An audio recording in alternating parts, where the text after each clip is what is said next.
Assalamualaikum warahmatullahi wabarakatuh. Selamat pagi teman-teman. Hari ini kita hukum perusahaan akan melanjutkan pembahasan pada pertemuan sebelumnya gitu ya. Jadi untuk sebelumnya kita sudah bahas mengenai pengantar hukum perusahaan, kemudian apa sih hukum perusahaan itu, lingkupnya apa saja, kemudian sudah kita bahas juga tentang persekutuan perdata yang menjadi dasarnya gitu ya. Kemudian kita sudah membahas tentang firma. Nah, selanjutnya ini kita akan membahas mengenai persekutuan komanditer atau yang biasa disebut dengan CV.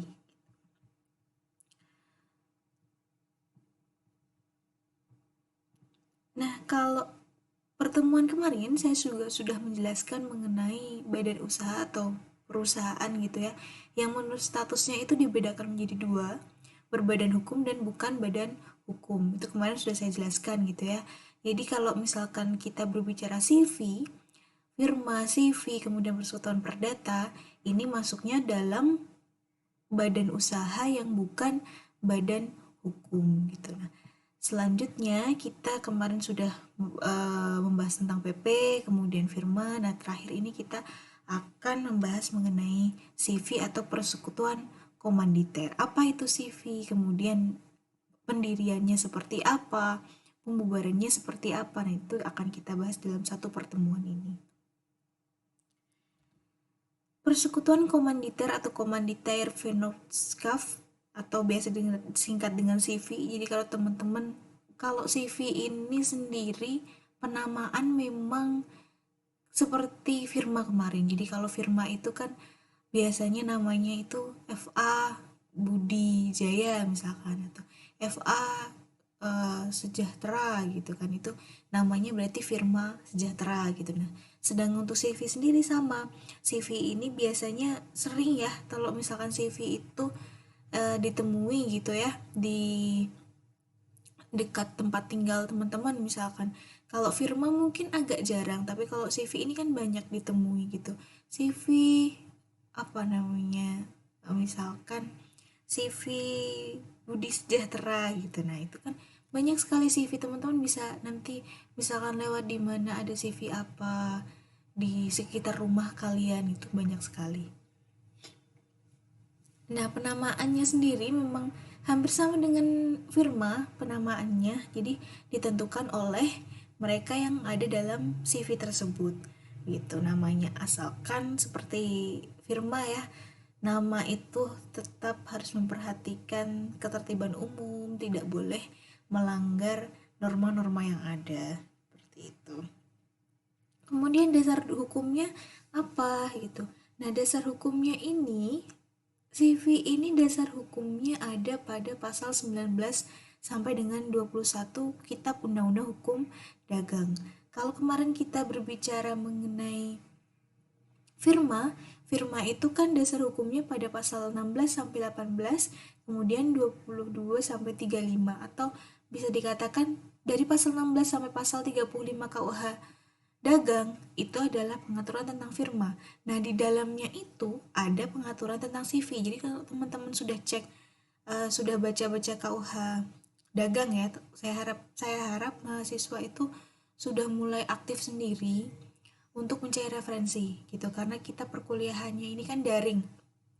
Jadi teman-teman silahkan buka KUH Perdata, Kitab Undang-Undang Hukum Dagang, itu yang sebagai dasarnya kita belajar hukum perusahaan, itu memang teman-teman harus sudah membaca begitu ya. Jadi kalau nanti teman-teman baca di pasal 16 sampai dengan 35, di situ ada pengaturan mengenai firma, di dalamnya juga ada CV gitu, pasal 19 sampai dengan 21 gitu.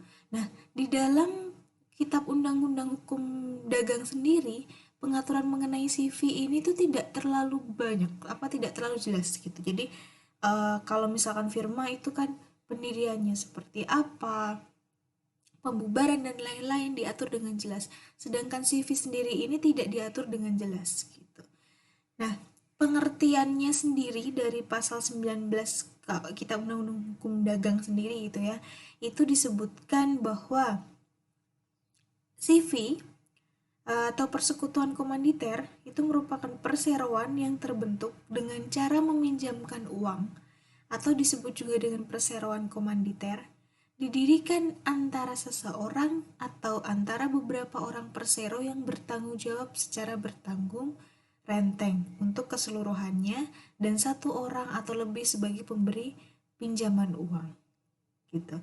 Dari pengertian ini jelas jadi ada yang bertanggung jawab secara tanggung renteng untuk keseluruhan, ada yang sebagai pemberi pinjaman uang gitu. Jadi dalam persekutuan komanditer ini itu ada dua macam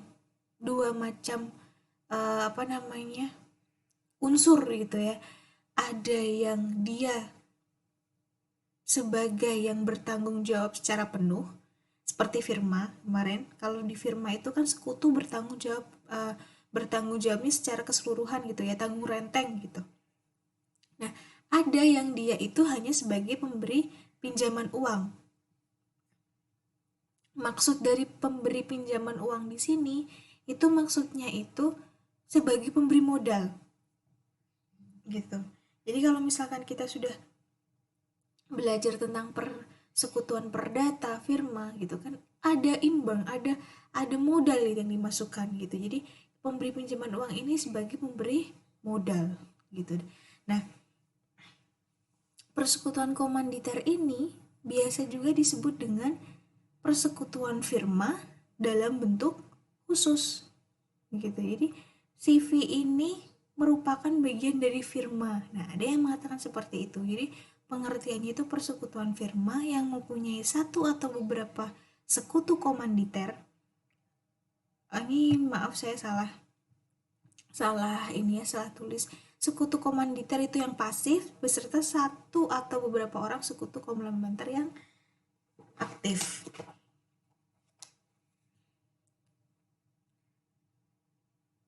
Gitu. Jadi yang aktif itu yang komplementer, sedangkan yang komanditer itu yang pasif gitu. Jadi kalau misalkan dikatakan firma CV itu apa? CV adalah firma dalam bentuk khusus. Nah, pengertiannya adalah persekutuan firma yang mempunyai satu atau beberapa sekutu komanditer, ini yang pasif, beserta satu atau beberapa orang sekutu komplementer yang aktif gitu. Jadi sekutu komplementer itu disebut juga sekutu aktif, sekutu komanditer itu disebut sebagai sekutu pasif. Nah, apa itu bedanya kedua sekutu ini? Kenapa di dalam CV ada dua sekutu ini? Nah, nanti kita akan jelaskan ke belakang. Kemudian dari pengertian tersebut kita bisa tahu ciri-ciri CV itu apa gitu. Nah, ciri-ciri CV itu pertama menjalankan usaha jelas. Menjalankan usaha jelas ya. Kemudian didirikan oleh beberapa orang atau sekutu. Jelas sama dengan seperti dengan firma gitu ya. Terus kemudian ini bedanya. Terdapat sekutu yang menjalankan usaha atau sekutu aktif, komplementer tadi, dan sekutu yang hanya memberikan modal atau pinjaman, sekutu pasif atau komanditer. Jelas ya dari pengertian tadi. Ada dua sekutu, sekutu aktif atau komplementer yang menjalankan usaha, dan sekutu pasif atau komanditer yang dia hanya memberikan modal. Gitu, jelas ya sampai sini. Kemudian keempat, terhadap sekutu yang menjalankan usaha berlaku tanggung jawab satu untuk seluruhnya atau tanggung renteng, sama seperti di firma gitu ya.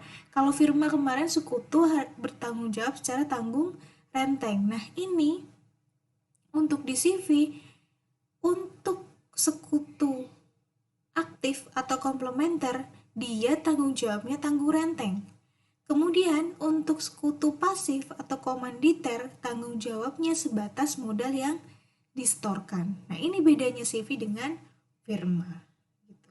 Sampai sini saya harap jelas ya. Jadi perbedaannya gitu. Jadi kalau kita bicara tentang perbedaan firma dan CV gitu dari pengertian dan ciri-ciri tadi, jelas di sini. Pembentukan dan pendirian. Firma diatur dalam Kitab Undang-Undang Hukum Dagang seperti yang saya sampaikan di awal tadi. Jelas pasal 16 sampai 35 membahas tentang firma. bagaimana firma itu pendirian dan lain-lain jelas gitu. Sedangkan CV tidak diatur dengan jelas gitu. Tidak diatur dengan jelas itu mengakibatkan atau konsekuensinya adalah untuk pendirian, pembentukan itu sama dengan firma gitu. Kemudian sekutu firma satu jenis sekutu. Ya, tidak ada bedanya, semua sama. Semua satu mengurus firma, semua mengurus firma gitu. Tanggung jawab semua sama gitu. Nah, untuk CV ini ada dua jenis sekutu yang saya katakan tadi, sekutu komplementer atau sekutu aktif gitu ya, yang menjalankan usaha, dan sekutu komanditer atau sekutu pasif yang dia hanya memberikan modal atau pinjaman. Jelas ya tadi ya. Tanggung jawab sekutu, tanggung jawabnya ini untuk firma, pribadi untuk keseluruhan, tanggung renteng. Ingat ya, kalau firma pertanggungjawabannya adalah tanggung renteng. Jadi ketika aset atau harta yang dimiliki firma itu sudah tidak cukup untuk mengganti untuk ketika ada masalah gitu ya, ketika tidak cukup untuk mengganti, maka digunakan harta pribadi dari masing-masing sekutu, tanggung renteng ya. Nah, itu untuk firma. Sedangkan untuk CV dibedakan berdasarkan dengan jenis sekutunya gitu. Kalau sekutu komplementer atau aktif seperti sudah saya jelaskan tadi, dia tanggung jawabnya tanggung renteng. Nah, dia yang menjalankan usaha, tanggung jawabnya tanggung renteng. Sedangkan untuk sekutu komanditer atau sekutu pasif, dia hanya terbatas pada modal yang dimasukkan. Nah, ini jelas bedanya. Seperti tadi ya. Ciri-cirinya ini jelas bedanya. Tanggung jawabnya saja sudah berbeda gitu antara firma dan CV. Untuk perbedaan selanjutnya ini kepailitan gitu ya. Mungkin teman-teman sudah ketika belajar hukum dagang sebelumnya sudah tahu kepailitan gitu ya. Nah, untuk kepailitan sendiri untuk firma berlaku ketika firma pailit, semua sekutu dinyatakan pailit. Gitu.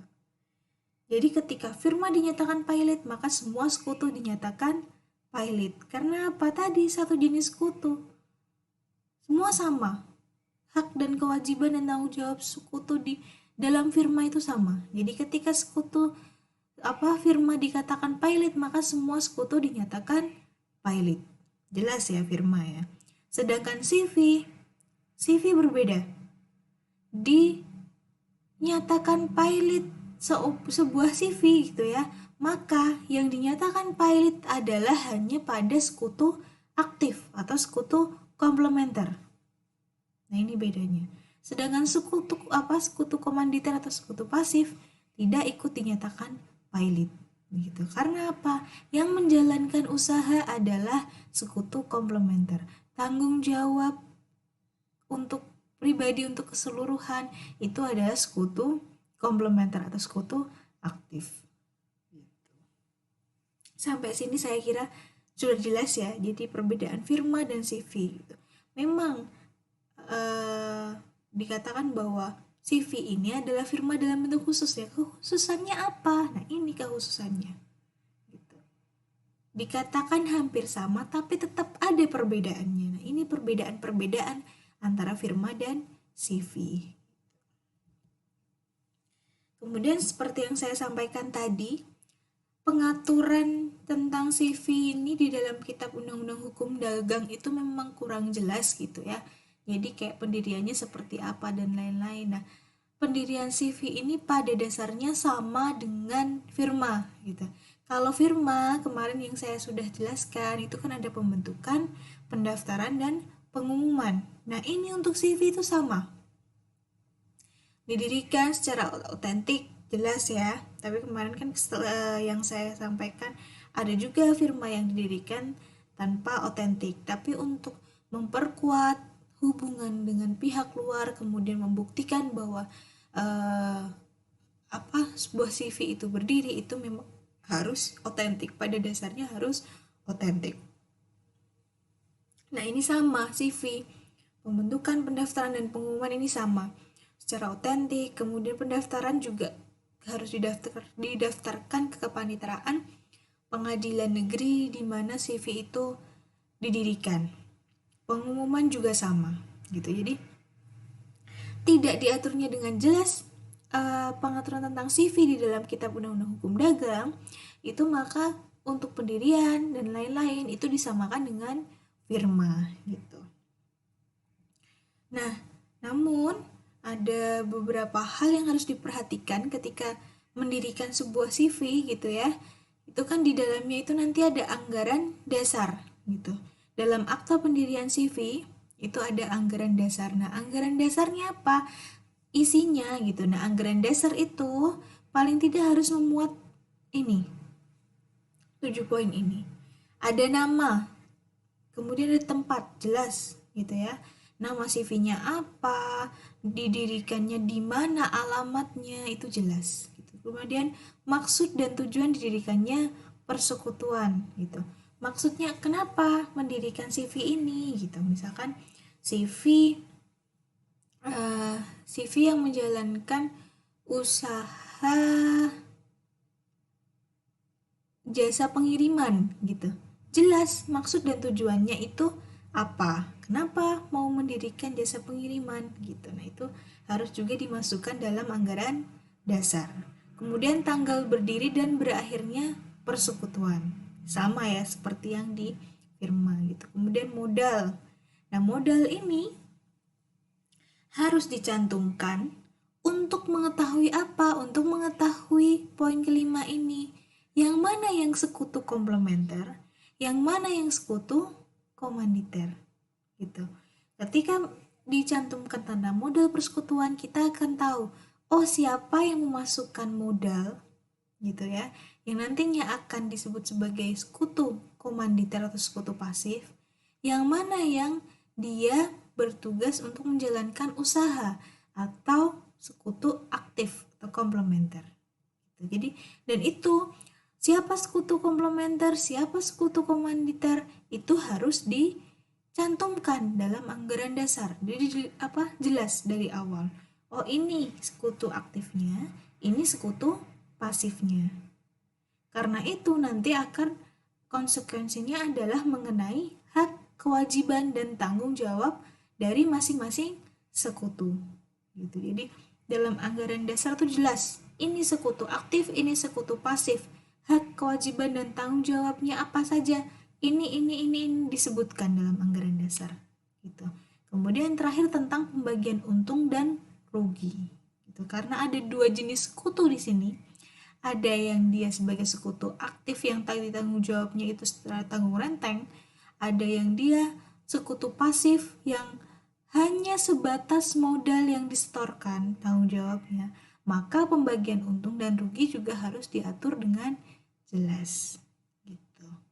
Sampai sini jelas ya?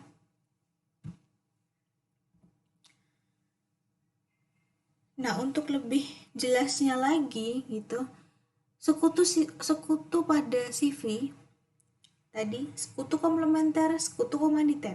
Sekutu komplementer atau aktif gitu, itu apa saja sih tugas-tugasnya atau perannya gitu. Paling tidak bisa dilihat dalam 4 pengertian ini. Memberikan masukan atau modal berupa uang, barang, tenaga, atau pikiran gitu ya. Jelas, uang, barang sama, dia juga bisa memberikan modal gitu. Kemudian memberikan nama pada perusahaan. Jadi untuk sekutu komplementer, ini dia bisa memberikan nama pada perusahaan gitu. Kemudian 3, melakukan pengurusan. Pengurusan itu bisa perikatan, bisa hubungan hukum dengan atau hubungan hukum dengan pihak ketiga. Kemudian bertanggung jawab keluar mengatasnamakan CV. Jelas ya ini ya.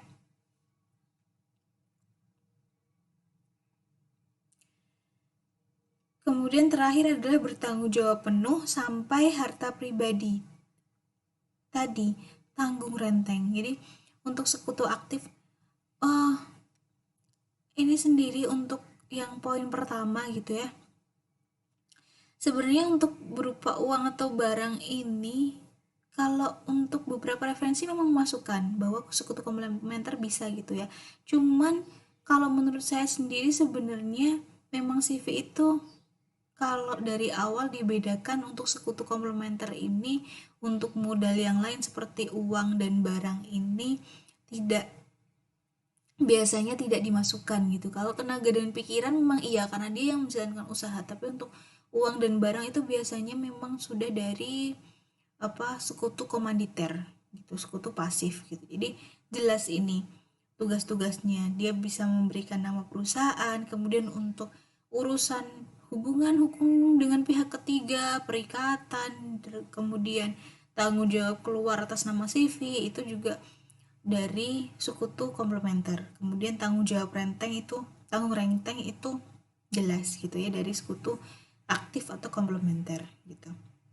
Nah, kemudian sekutu komanditer itu tadi memberikan modal berupa atau masukan berupa uang atau barang. Jadi dia hanya sebatas memberikan modal, tidak boleh memberi nama, tidak boleh melakukan pengurusan, jadi tidak boleh melakukan perikatan maupun hubungan hukum lain dengan pihak ketiga, jelas gitu ya. Kemudian bertanggung jawab terbatas sebesar modal yang dia masukkan. Gitu. Jadi sekutu komanditer jelas.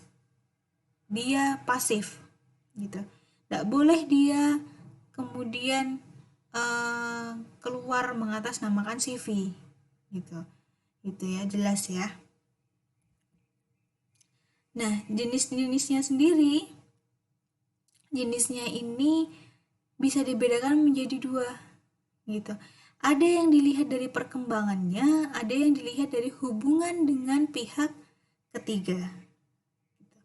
Dilihat dari perkembangannya, CV dibedakan menjadi 3. Ada CV murni, CV campuran, dan CV bersaham. Apa saja maksudnya gitu. Nah, untuk CV murni sendiri itu terdapat satu sekutu komplementer atau sekutu aktif dan lainnya adalah sekutu komanditer gitu. CV murni ini dikatakan sebagai ini loh CV yang sesungguhnya atau yang paling awal gitu.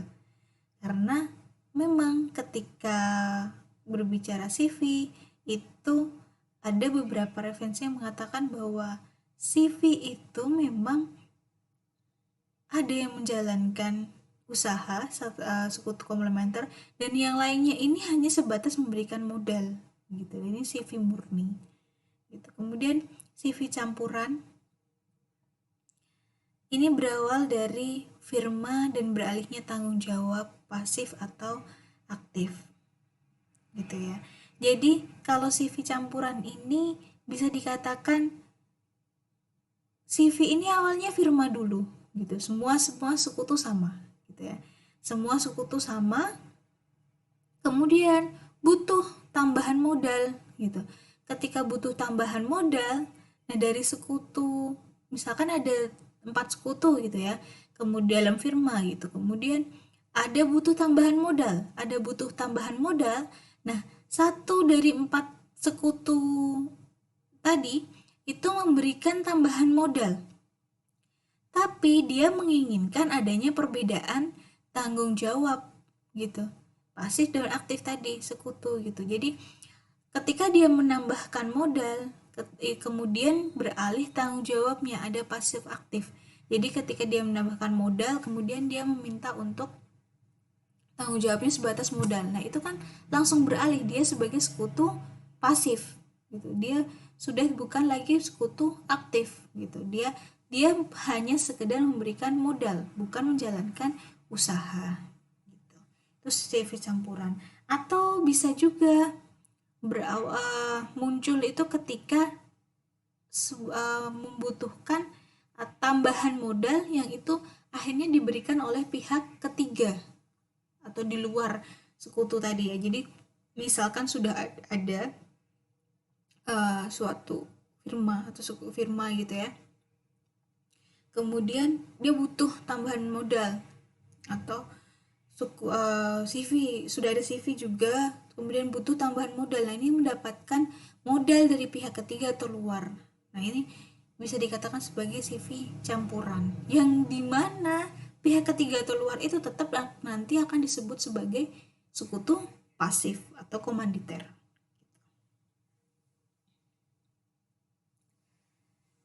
Nah, untuk yang ketiga, CV bersaham, ini ketika CV mengeluarkan saham namun saham tidak dapat diperjualbelikan. Gitu. Kenapa kok sudah ada saham di sini? Padahal ini kan CV gitu ya. Jadi maksudnya di sini itu adalah saham berbeda dengan modal awal. Jadi ketika menjalankan sebuah CV, kadang itu kan modal awal sudah masuk ke dalam aset CV gitu ya.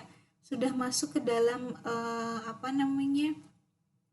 aset perusahaan di awal gitu. Yang itu terkadang itu tuh tidak bisa untuk ditarik demi pembiayaan keperluan perusahaan gitu. Jadi kadang modal awal yang sudah dimasukkan di awal itu tidak bisa lagi untuk ditarik untuk berputarnya perusahaan, karena kan kalau perusahaan itu muter terus gitu ya keuangannya. Nah, untuk keperluan itu maka butuh yang namanya saham, uang atau modal yang bisa dicairkan gitu. Nah, ini CV ini bisa gitu, bisa dimasukkan saham di situ gitu. Tapi ini saham ini tidak dapat diperjualbelikan. Saham hanya untuk sebatas menjalankan atau sebagai roda perputaran perusahaan gitu. Gitu itu. Dan saham sendiri itu juga bukan hanya diperuntukkan untuk sekutu komanditer atau sekutu pasif gitu ya, tapi juga bisa sekutu aktif ini berhak mengambil gitu. Jadi di sini saham itu nanti berbeda dengan saham yang nanti kalau kita selanjutnya itu akan membahas tentang perseroan terbatas atau PT. Nah, itu berbeda saham yang di CV sama PT gitu, karena saham yang ada di CV ini tidak dapat diperjualbelikan gitu. Saham hanya sebatas dicairkan untuk pembiayaan perusahaan gitu.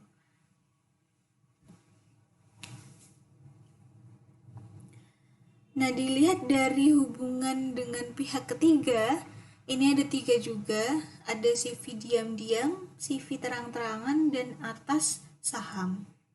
Apa maksudnya? Nah, untuk CV diam-diam, itu hubungan keluar seperti firma, hubungan internal tetap terdapat dua sekutu. Jadi kalau CV diam-diam ini terkadang dia tidak secara jelas mengatasnamakan bahwa kami CV. Seringnya bilang bahwa ini firma. Jadi kalau keluar hubungan dengan pihak ketiga itu mereka mengatasnamakan sebagai firma. Jadi nggak kelihatan, tidak terlihat bahwa di situ ada perbedaan ada sekutu aktif, sekutu pasif, itu tidak terlihat gitu. Sedangkan tapi di dalamnya hubungan internal tetap terdapat dua sekutu gitu. Nah, untuk kedua, CV terang-terangan, ini hubungan internal maupun keluar atau pada pihak ketiga jelas sebagai CV. Publikasi keluar jelas menggunakan identitas CV. Yang terang-terangan ini jelas. Jadi, ketika dia mengadakan hubungan hukum dengan pihak ketiga atau perikatan dengan pihak ketiga, itu jelas bahwa kita adalah CV gitu. Nama jelas CV, dalam hal surat menyurat juga kop, surat dan lain-lain mengatasnamakan CV. Itu untuk CV terang-terangan. Jadi dan juga untuk hubungan hukum dengan pihak ketiga, jadi pihak luar atau pihak ketiga itu tahu bahwa di dalamnya ada sekutu aktif, ada sekutu pasif, karena itu adalah sebuah CV gitu. Nah, untuk CV atas saham yang ketiga ini sama seperti yang tadi, CV bersaham ya, mengeluarkan saham dan tidak dapat diperjualbelikan, dan saham berbeda dengan modal awal gitu. Nah, CV atas saham ini dikatakan sebagai cikal bakal dari PT atau perseroan terbatas gitu ya. Jadi biasanya CV atas saham ini merupakan bentuk peralihan dari CV ke PT gitu. Kemudian kalau misalkan soal saham sendiri, itu dalam kitab undang-undang hukum dagang itu tidak ada pengaturannya gitu, tapi juga tidak dilarang oleh undang-undang gitu. Asalkan tidak melanggar hukum, kesusilaan dan ketertiban umum. Itu poinnya gitu. Jadi saham diperbolehkan asalkan tidak melanggar hukum, ketertiban umum dan kesusilaan. Gitu. Walaupun memang tidak diatur dalam atau tidak ditemukan dalam kitab undang-undang hukum dagang.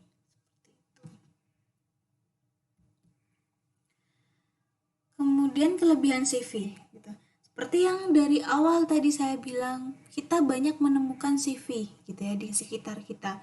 Tapi kalau firma itu jarang. Itu kan sering di jalan-jalan itu kita CV apa gitu ya. Nah, itu kita sering kalau menemukan CV, tapi kalau firma itu jarang. Nah, pilihan masyarakat atau calon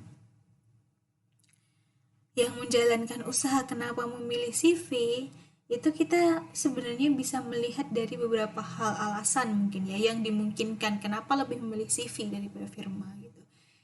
Prosedur pembentukan dan pendirian CV lebih mudah, dikatakan lebih mudah gitu. Lebih mudah ini kalau dibandingkan dengan misalkan PT itu kan ada RUPS, ada direksi dan lain-lain pemegang saham gitu ya. Tapi kalau CV ini kan dia hampir sama gitu kan. Ada yang hanya memberikan modal gitu, tapi pembentukan dan pendiriannya ini lebih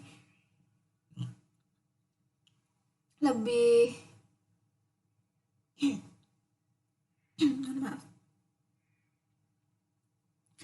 Pendirian dan pembentukan atau pendiriannya ini lebih simple gitu kan, seperti pada firma gitu kan. Jadi kalau misalkan CV ini hampir sama dengan PT yang walaupun PT lebih lebih kompleks lagi ya, nanti akan kita bahas gitu, tapi kalau untuk hampir samanya ada pemberi modal saja itu kan lebih mudah pada CV gitu, karena tadi pendirian itu hanya pada akta pendirian, kemudian didaftarkan ke paniteraan di pengadilan negeri setempat, kemudian diberitakan pada berita negara, itu kan simple gitu ya, pembentukannya itu lebih mudah gitu alurnya.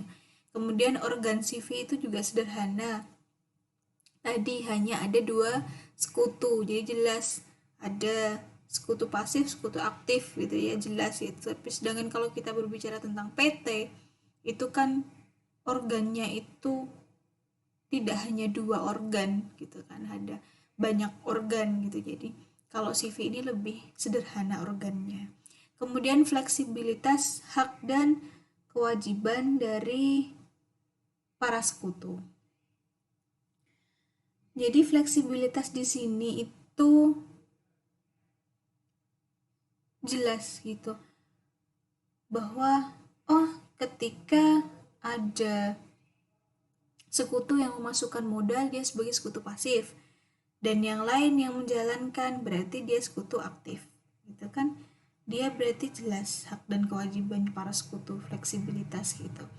Dan itu bisa berubah seperti yang tadi jenis-jenis, jadi bisa berubah ketika dia menjalankan usaha tapi kemudian dia butuh tambah sebuah CV butuh tambahan modal, kemudian dia bisa beralih sebagai sekutu pasif gitu. Itu kan fleksibel gitu ya, bisa berubah gitu.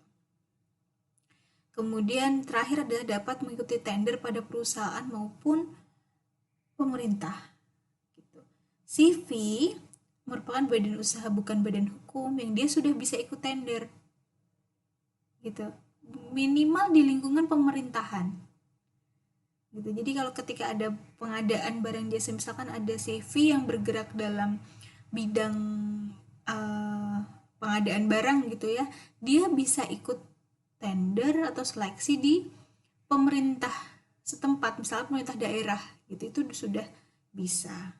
Jadi ketika ada suatu pemerintah, misalnya pemerintah daerah, kemudian mengadakan pengadaan barang dan jasa di pemerintah daerah itu, nah CV itu bisa ikut tender. Itu jadi jelas. Jadi CV ini apa ya, bisa dikatakan sebagai cikal bakalnya PT gitu ya, tapi dia lebih fleksibel gitu, makanya kenapa lebih sering dipilih karena dia lebih fleksibel. Jelas tetap ada pembeda antara pemberi modal yang menjalankan usaha, tapi dia dari pendirian, kemudian hak dan kewajibannya fleksibel, kemudian dia juga sudah bisa ikut tender dalam pemerintah maupun perusahaan, minimal pemerintahan gitu. Jadi ini alasan-alasan yang kenapa sering dipilih CV gitu, lebih sering dipilih CV seperti itu. Nah, mungkin itu pembahasan kita mengenai CV pada hari ini gitu ya. Jadi saya harapkan sudah jelas, mahasiswa sudah, teman-teman sudah tahu apa itu CV, kemudian pembedanya antara CV dan firma dan yang lain itu apa, itu teman-teman sudah paham ya untuk sampai sini. Kemudian yang paling jelas adalah sekutu. Sekutu dalam CV ini ada dua, sekutu aktif dan sekutu pasif gitu ya.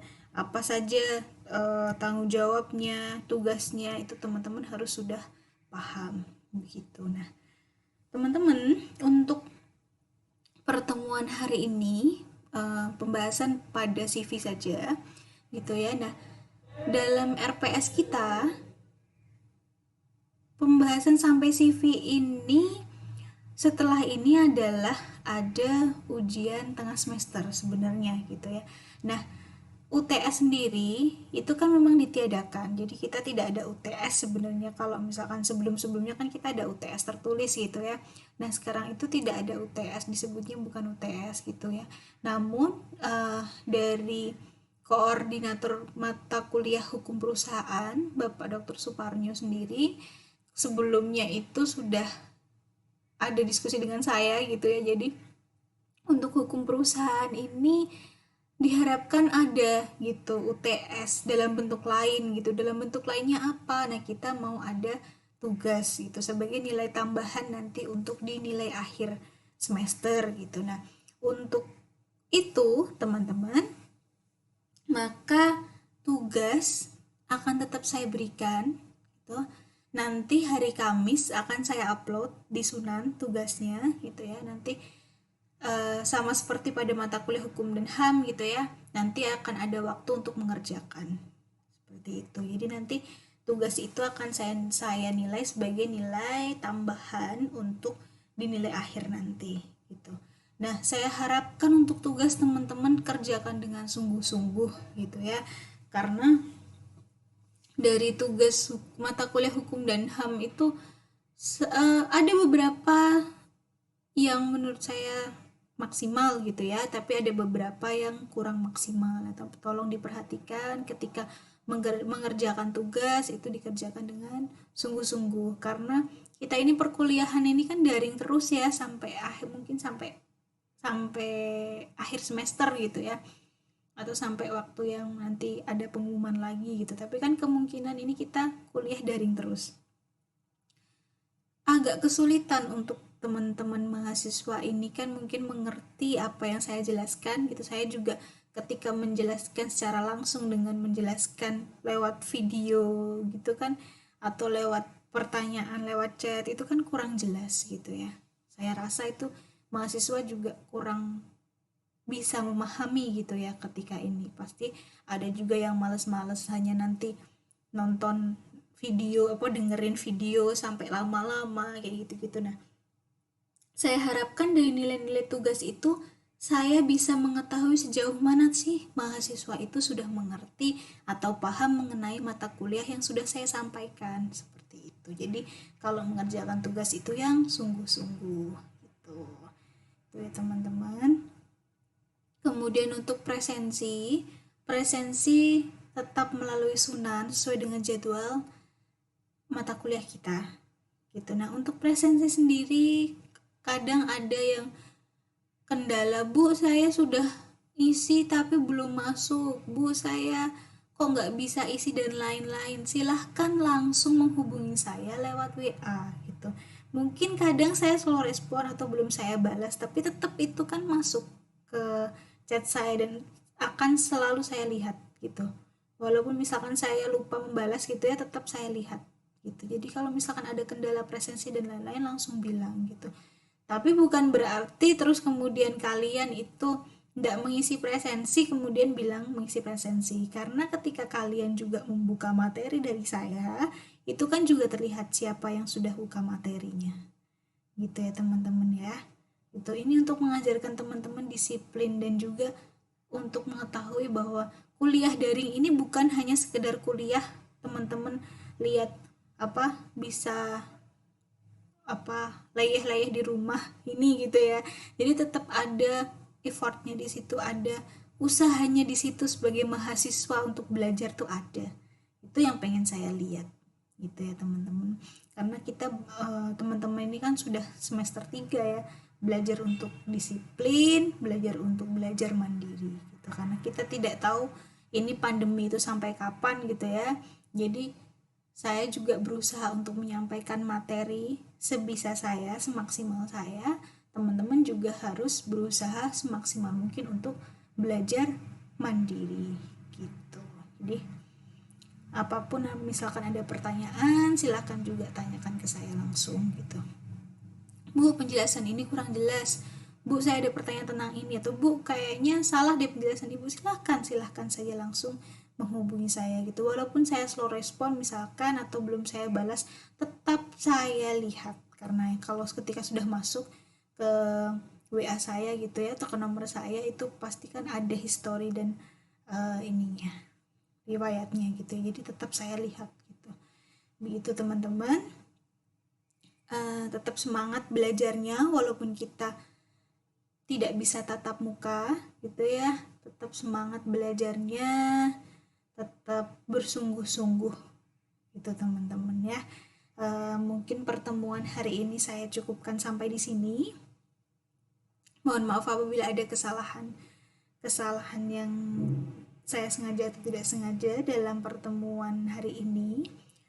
Saya harapkan teman-teman di sini masih bersemangat gitu ya sampai akhir semester nanti. Itu Bismillahirrahmanirrahim. Wassalamualaikum warahmatullahi wabarakatuh.